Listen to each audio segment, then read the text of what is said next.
Let's check in with Turning Point's White House correspondent Monica Paige at the White House. Monica, how you doing?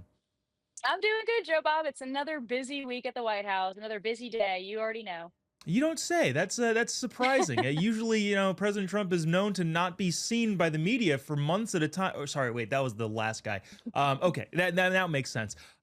So Monica, all of these rumors, I don't know if you call them rumors, because they're legitimate news stories, but nobody is quite entirely sure what's happening or how it's going to work. But Putin, Trump, what is the latest currently? Which obviously viewers should know that could have changed by the time you're watching this.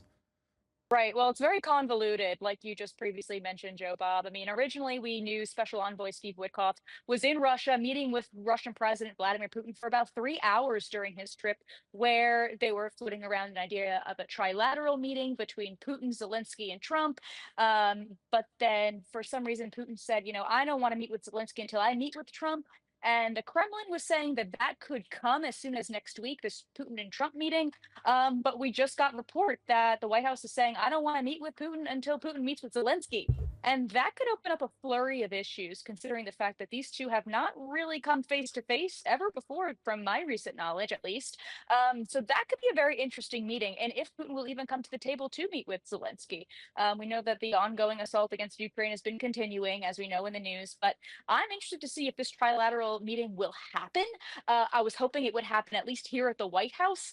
We know what happened the first time Zelensky came during President Trump's second term. So very interesting to see what the dynamic would even look like if we saw all three of them in the room together.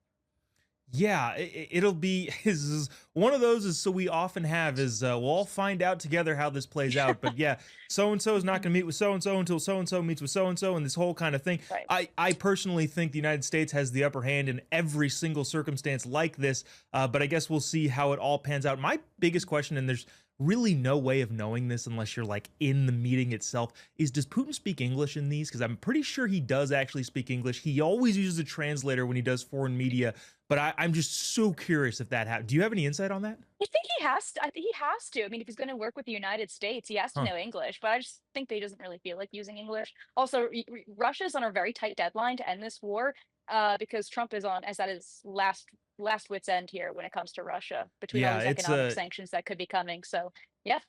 it's gonna be an interesting one to watch go forward, and obviously we hope for the best outcomes for the United States, and then obviously everyone else involved too. What else is going on? Purple Heart Day. Is that why you're wearing purple today? Is that Yes. making a statement? What's Purple Heart Day? Yes.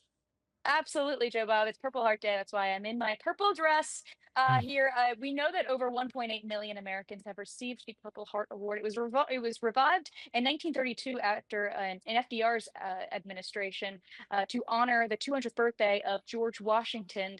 So ever since then, they've been celebrating Purple Heart and commemorating those who have been wounded or killed in war. And today, here at the White House, the president is honoring nearly 100 members of the military here who have received Purple Heart Awards, including three who have actually gifted their badges to President Trump after surviving the assassination attempt back in July in Butler, Pennsylvania. The president Mm. specifically honoring him. And we will also probably be seeing his campaign manager, Chris LaCivita, who is a Marine Corps and also served in the Gulf War.